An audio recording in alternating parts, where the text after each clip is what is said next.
Thank you. The First Amendment to the United States Constitution rests on the principle that no person or institution, including the government, has a monopoly on the truth, and that viewpoint-based suppression of speech by the government is dangerous and may even spell the death of a constitutional republic.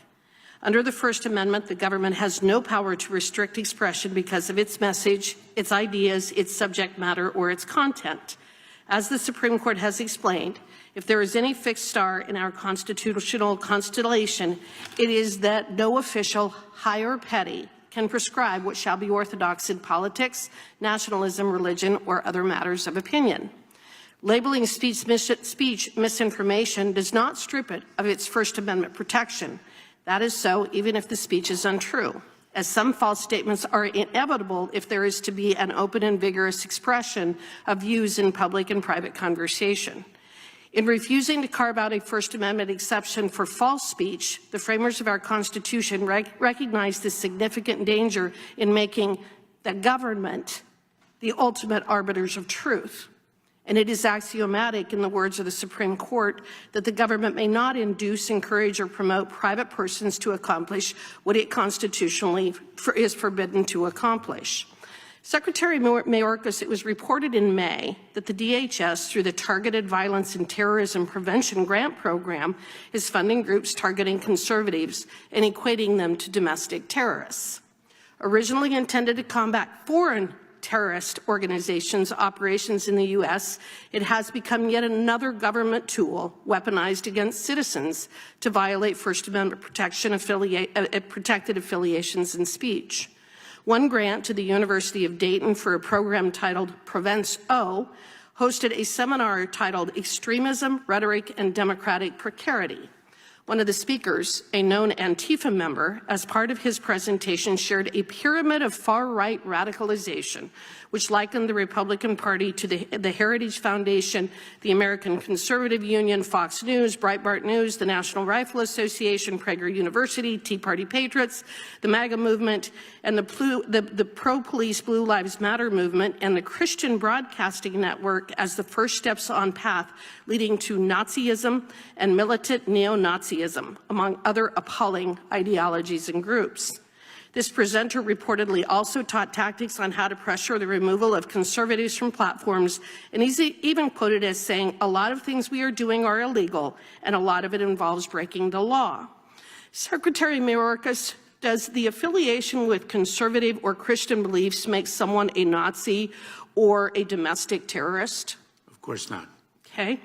Then if that's so, why is your agency targeting Americans who are Christians and conservatives? We are not. Okay. Secretary Mayorkas, when did you become aware that the University of Dayton was implementing your grant funding program to target conservatives and Christians? It is my understanding that it is not. When did you become, so you're not aware of that? No, it is my understanding that it is not. You're unaware of the information that has been produced, and have you ever seen the pyramid that it's up on the screen right now? I learned about the individual speaker's comments, with which I profoundly disagree. Okay, so when did you find out about the speaker's comments? I don't quite recall, Congresswoman. All right. Well, you know what, Mr. Mayorkas, I actually really want to thank you as well for coming here today, for your performance.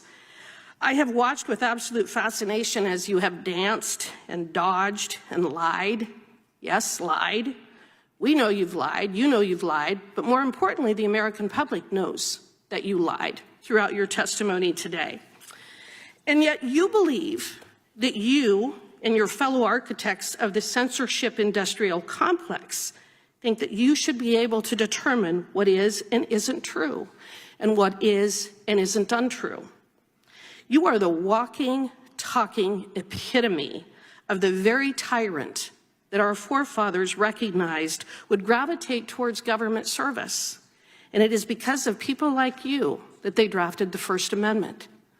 I thank them for their foresight. I thank them for recognizing that you and people like you would do everything in your power to control speech, to control freedom, to take away our rights. And they've written a document that isn't going to allow you to do that. Unfortunately, we still have courts and judges who recognize that you don't have the power that you are attempting to take, that you do not have the right to limit our freedom of speech, our freedom of association, our right to communicate. Thank God we have the First Amendment so that we can stop you from doing what you've been doing. With that, I yield back. Your accusations are false. Thank you. The chair yields to Mr. Hunt from Texas for 5 minutes.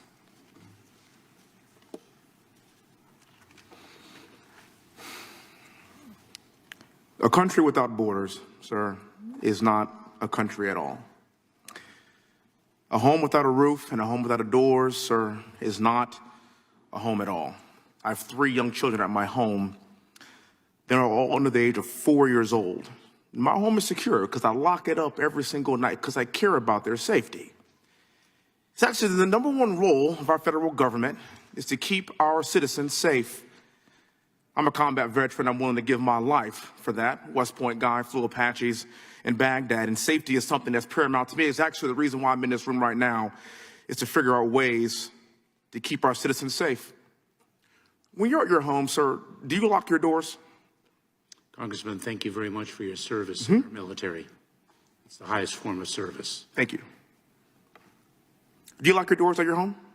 Congressman, I take care of the safety of my family. Understood. And we in the Department of Homeland Security work every day to protect the safety and security of the American people. So you would agree that the American public should be afforded the exact same level of safety and security that you provide for yourself and your own family? That is what 260,000 people dedicate their careers to. Understood, sir.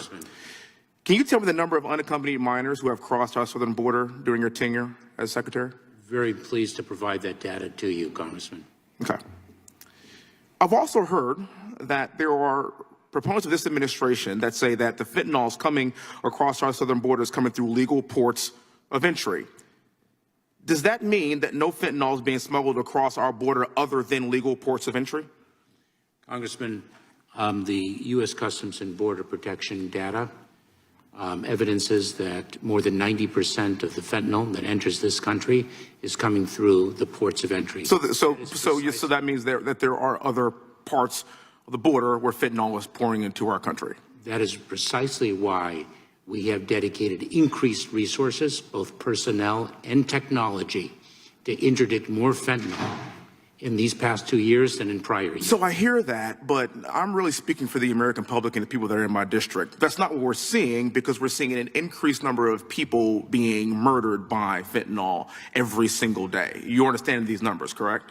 Oh, I do, and Congressman, those numbers have been escalating for more than 5 years. But they've escalated exponentially during your tenure. Chip Roy went through these numbers. I was sitting here watching. I'm actually appalled at just how much this has happened. It is a tragedy, the devastation that fentanyl wreaks on our communities, and I look forward to working with you and with all of the members of this committee in addressing this challenge. This requires a united effort. This is not a partisan issue. But unfortunately, sir, it's become a partisan issue. And I feel like we on this side are the ones that are truly trying to defend the lives of our fellow Americans. Switching gears on this one. This woman is Kamala Harris. She's the current vice president of our country. She's also the border czar.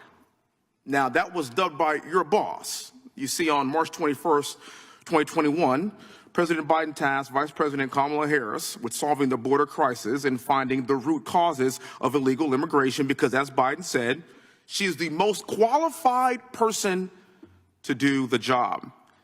I'd like to make a motion to submit this transcript of Joe Biden's March 24th press conference to the record, Mr. Chairman. So moved. It's been 855 days since Joe Biden named Kamala Harris the border czar. Has she solved the root cause of illegal immigration, in your opinion? Congressman, you have mischaracterized the vice president's role. The vice president is addressing... No, I have not mischaracterized. Actually, that was the job that was given to her by the President of the United States of America. How did I mischaracterize that? Congressman, the vice president... Okay, that's fine. So she has not solved the issue. I think that's actually pretty clear. And I think my colleague Chip Roy did a very good job of articulating that. I want to go to my next topic, and this is something that the American public is really frustrated with because it's been brought to my attention, and I think I've known it for a very, very long time. But for those who are not watching, the Secret Service is an agency that is within the Department of Homeland Security. This has been the case since March 1st, 2003. Now, sir, I'm assuming that you're aware that cocaine was found by Secret Service in the White House a couple of weeks ago. Is that right? Yes. According to Secret Service, marijuana was also found in the White House twice last year. Twice. And we don't know who brought the drugs into the White House, which is the most secure building on earth. And if we can't secure the White House, then how can we secure the border? And without proper leadership, I am so fearful that we have turned our beloved White House into a trap house. In the American